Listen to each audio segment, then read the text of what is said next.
Let's see if we're live. Let's see who pops on. Right, let's turn down my volume so I can. So you can open up the web app.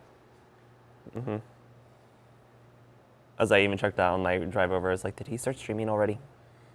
I did not. I was just making sure that everything was super duper. I was gonna start streaming before you got here if I had to leave at 9:30 and made sure that everything is done at 9:30. But refresh. Why is it not saying? We're live. We're live right there. That says we're live. Let us know if we're live and let us know how we're sounding and looking. Anybody that's on there, you probably know that this is a new look for us. Oh, there we are. Live. Good. Keep finding us. I use the same thumb as last week, so. Okay. Streamed 6 days ago. That's not what I want. Streaming right now. Yep. One watching. I have 3 watching, and that might be us too. Hey, I can hear myself. That's good. I sound good. Yeah. Sweet. Welcome everybody that's here to the Genus Brewing live stream. Let's get this thing going. Today it looks a little different. We've got 2 different setups. So you'll see if we're over here, I can switch to this scene, and then voila, now we're in kind of like normal picture mode screen. But we also have a second cam setup over there so that we can. Sorry, I have to text Adam Chumley because he yelled at me for not texting him about live streams. Dang it, Adam. I mean, dang it, Matt. One of you two. So we've got. It's both. Both. So we've got our brew setup right there, and I'll let you guys know where we're at right now. But what's gone on so far is we took the recipe that we built on last week's live stream. So if you were on last week, you saw us actually build this recipe live. And today what we're going to do is we're going to make that on a 5-gallon scale. I've already mashed in. I've already gotten up to a mash out temperature. But today we're doing a Cascadian dark ale. So there's one thing that you guys get to see.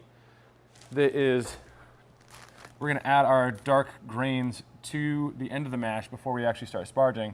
And then we're going to sparge through those so we get all those flavors with hopefully none of the astringency that comes with, dark grains being in a mash for a long period of time. So it's going to soften the whole profile. So that's where we're at right now. And we'll probably repeat that like 3 times once people start showing up. Yeah. So for now, let us know if we're looking and sounding good. And if we are. Morning. Morning, Risky Thrifts. If we are looking and sounding good, we're going to go into just start doing some burrs over here. All right. So we're actually up to mash out temperature already, and I'm gonna make this go a little bit slower. Because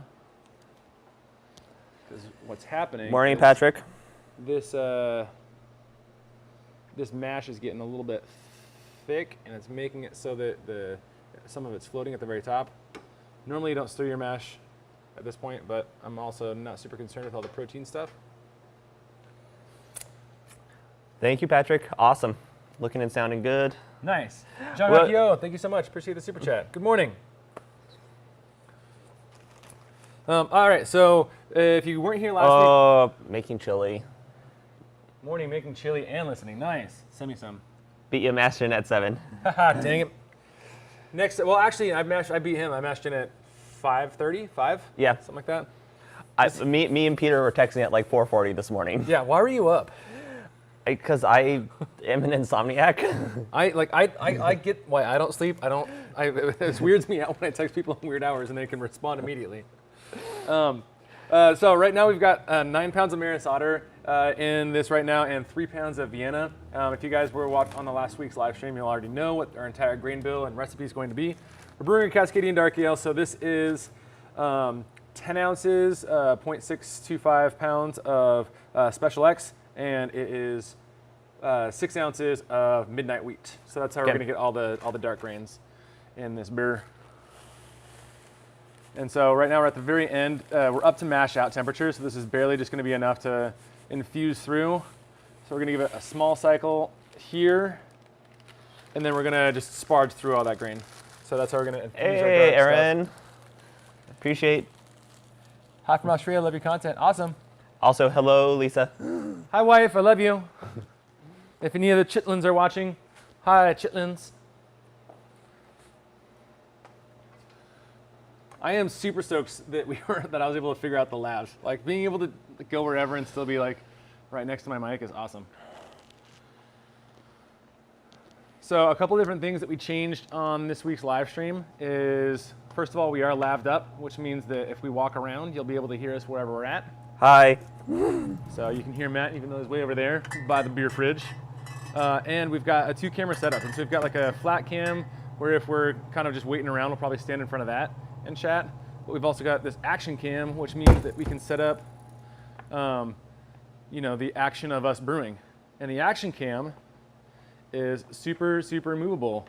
So if I wanted to show you, for example, what the top of this Sprague looked like, I can take this camera and I can do that. Assuming that I don't run cords across all my beer and stuff like that, I can show you what's going on in the beer.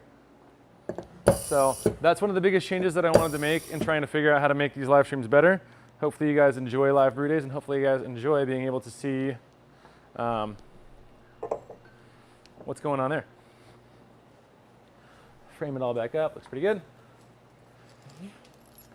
So we just added our dark greens right there, and I'm gonna let that recycle for, 5 minutes. Then we're just gonna pull that out, set this up to a boiling temperature, and then we're gonna start sparging through it. By sparging, the reason I have that in air quotes is because, we're kind of just heating up some water in the back, and we're gonna slowly get some water through it. It's not gonna be the most efficient method, but it's gonna work. And what's important about this live stream is that we're making a fresh hop here, and we're gonna show you guys how to do that. Woot.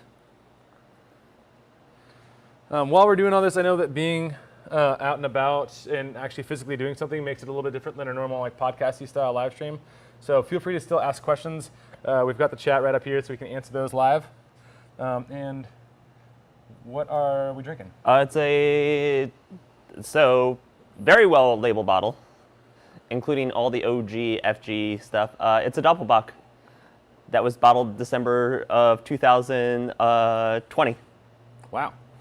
It tastes more roasty than a Doppelbock should, but overall it tastes like a really good, well-aged, big, dark, boozy beer.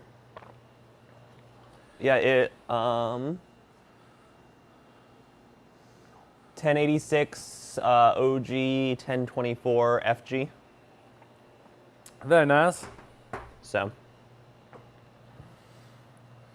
And Aaron, when step mashing, at what stage is most important to check and adjust pH? So when step mashing, the most important time to check your pH is when you get into the beta amylase range, so that 140 to 150 range. The reason being, during protein formation and protein solubility phases, that's going to be anything below 130 degrees. There's different things that happen that both produce acids and make acids that already are naturally occurring accessible. And so if you're doing a step mash and you get to that 140 and you haven't made the right amount of acid, then it's probably not going to happen. So did we lose sound? You lost sound. Uh-oh. Am I still, can you? So I'm wondering if, So he's saying sounds fine. Sounds fine. I can see the sound on that. Okay. Okay. Patrick, you're special. Yeah, your sound is the one that's bad. But yeah, when you get to when you get the 140 range, the things that produce acids or make acids more soluble just don't exist anymore. And so if you're not to low enough pH at that point in time, that's a good time to adjust. That's good to know.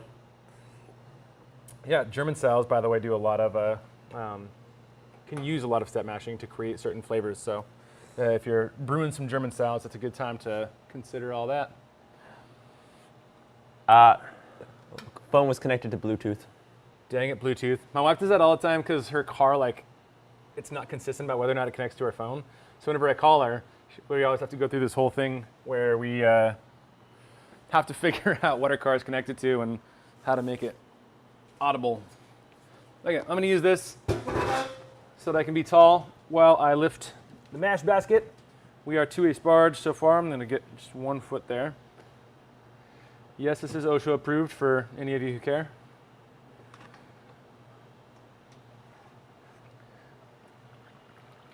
I love animals. That will be forever a meme.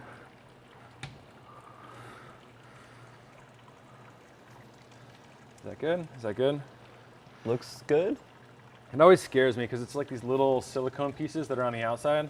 Yeah. And they bend, and so I'm like, wow, with all that weight, is it gonna make it all the way through? But it looks like it's doing it, so we're good. All right, let's get some sparge water and make some more sparge water. And then we'll be going up to a boil. I got a boil. So yeah, a little bit different live stream. Any questions, feel free to ask. I need to get an actual step ladder. I would have it right here, but my step ladder got stuck in the dryer. So sparge water is pretty much water that we use to help rinse all those delicious sugars off the grains to make sure that we get as much fermentable sugar as possible. Yep. And we're doing the lazy man's way. I just got a little kettle right here. I trust that this is going to drain slow enough that I can keep heating up water to put in there.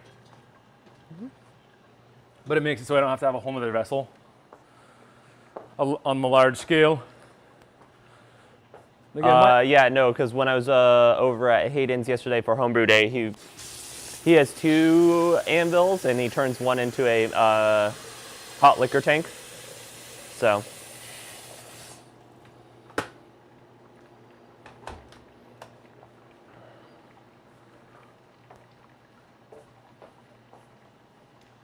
But JEJ711, I hope that answers your question. Just what is sparge? Oh yeah. What is sparge water? So nice, simple.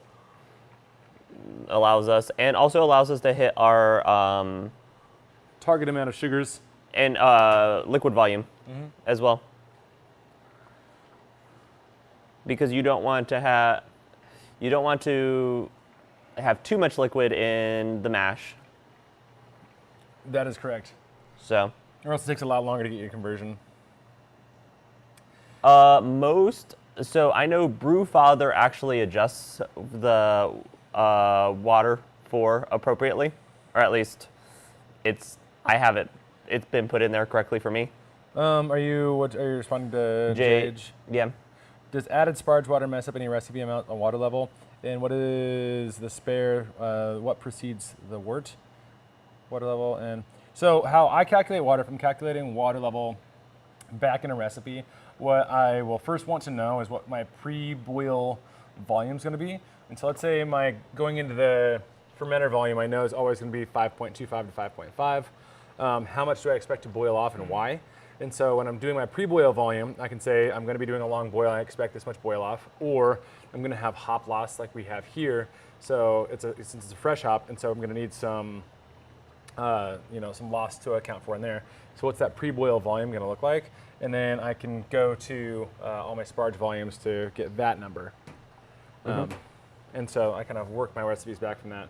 That said, you should always mash in on the higher the alcohol the recipe, the lower your water to grain, lower your grain to water ratio should be. So if 1.25 quarts per gallon is your normal water to grain ratio, at a 10% beer, you might be at like 1 quart of water per pound of grain. So standard is 1.25. On a vertical system like this, it's more like 1.75, just because there's a lot of dead space in the bottom, so you kind of need to get more water. So Aaron asks if beer that sat on yeast way too long and tastes like crap be aged out. Depends on why it tastes like crap. So if it tastes rubber bandy, if it tastes plasticky, if it tastes solventy, then it probably is not going to age out well. Yep. On darker beers, I've noticed if you get that kind of soy taste, which I've gotten from letting my yeast sit too long, that can fall out over a long enough period of time. That one can go through cycles because that soy is going to go through, different bacteria is going to eat that flavor. Turn that umami into something different. If brewing a hazy IPA, no. Skip the World Flock tablets if you're doing any sort of hazy. Yeah, you don't need World Flock at all. If you're brewing a hazy IPA, you don't need to do anything fining-wise. You can, though. I did an anti-hazy IPA once for that exact reason. All right, I'm going to go ahead and while I'm sparging, I'm going to set my temperature to above a boil so I can just be heating up water at the same time. So talking about sparge water, is it a valid idea to increase OG using first runnings as the sparge water on a new grain bed in a different mash tun?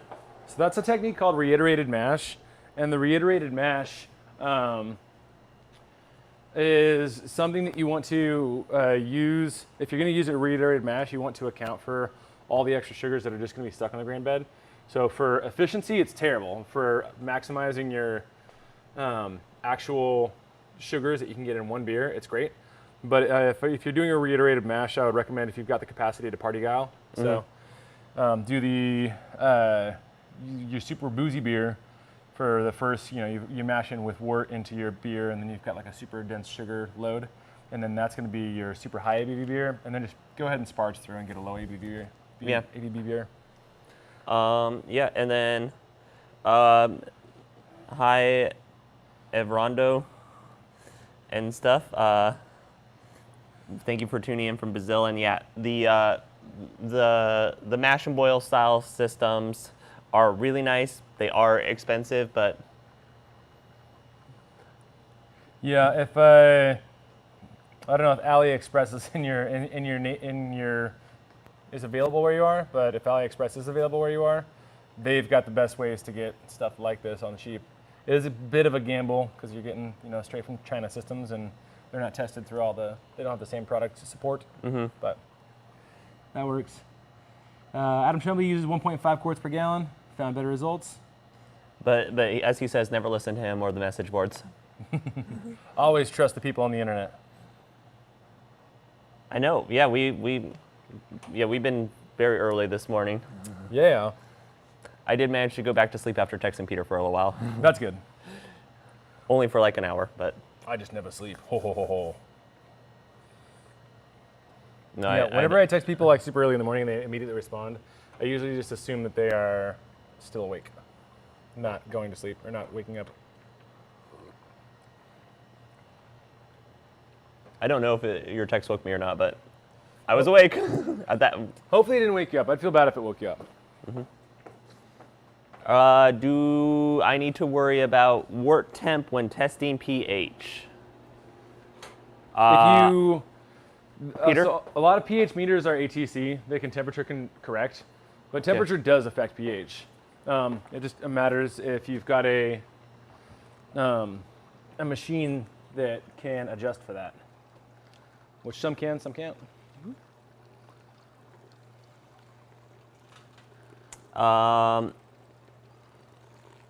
And then, since we've been talking about the mash and boil, this is Brewer's Edge mash and boil with pump. How much does this typically run? Like 400. So 400. I know anvils are typically 7. No, they think they got up to 500. They're 500. Well, the 15 gallons like 7. Yeah, the big one is, and then you can. The anvils are nice because you can adjust for 220. So if you wanted to like put that on a 220 plug-in, you can still do that.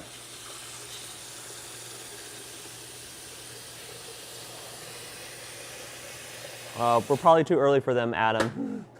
And then Patrick, I saw that there was a challenge. So I have a challenge for Genus. The past few years, I made a beer brine turkey for Thanksgiving. So the challenge is for you all to brew a herb ale to use in brine. Yeah, so we can do a grit. Oh yeah, you want me to? So that'd be a good use of when we made that like green onion beer. Oh yeah. Oh God, I forgot about that beer. Yeah, that'd be the perfect beer for it. Looks like Adam Chumley super chat. Thank you, Adam. Yep. Appreciate that. Where's Stoudemire and Rev? Good question. And then you do need to buy a fermentation vessel and stuff. And yeah, a lot of the systems do come with like a cooling. Yeah. So these ones don't. Okay, mash and boil doesn't. So yeah, if you and the price I quoted, so these are like 300, and then a cooling coil is like 50. So that's why I said 350 or 400, like altogether after tax. So yeah, you'll get a. You do need to. Well, you don't need to, but it works. Especially for these systems, you do. You can need an immersion chiller. Yeah. But like, when I do pot, And especially when I did winter, because I live in the Pacific Northwest where we actually get snow. Yeah. About once every 2 years now. I would actually just take it and just set it into the snow to cool down the beer. Yeah, way back in the day, that's what I used to do too. Yep.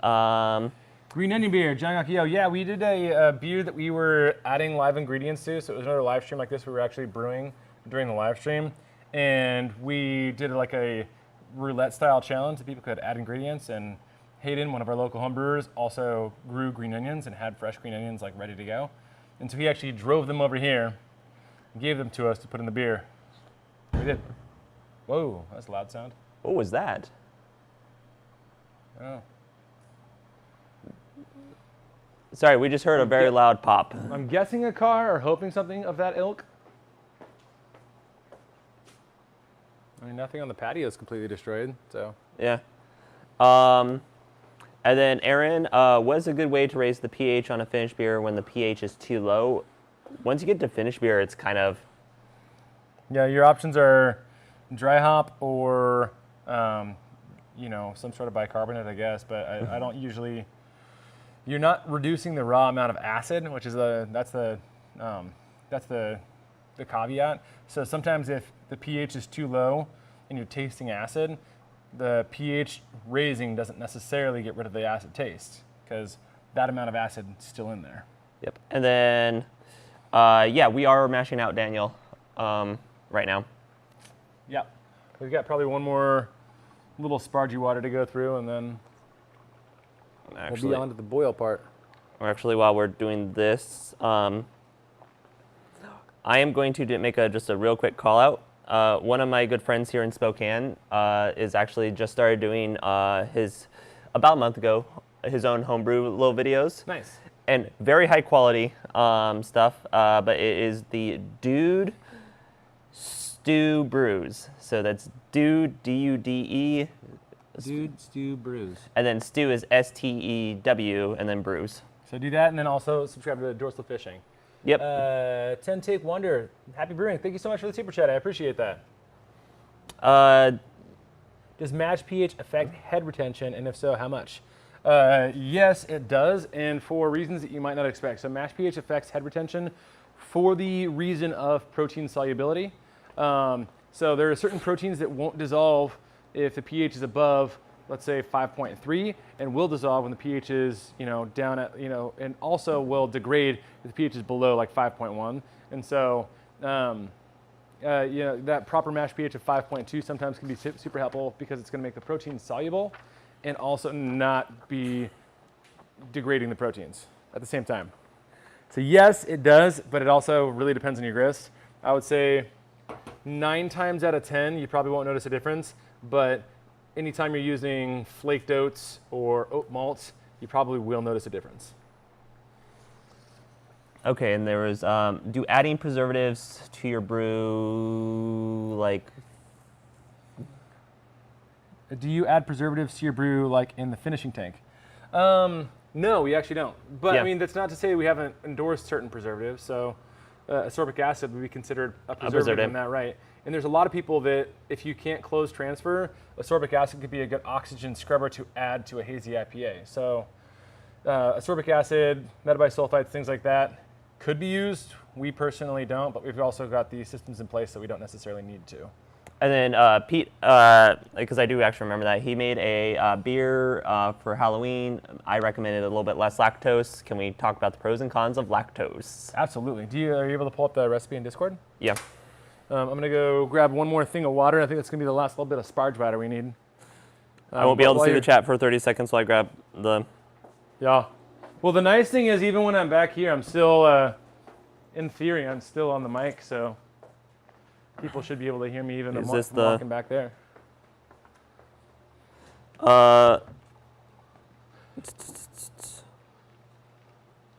So in general, lactose has the ability to create body and a little bit of sweetness, but that sweetness isn't necessarily the sugary sweetness that you're used to. It's a different kind of sweetness, and it also amplifies other sweetnesses. And so used in too much quantity, lactose can make your flavor just kind of taste a little weird. Yep, and I got the recipe pulled up, but I just saw that we got massive super chat.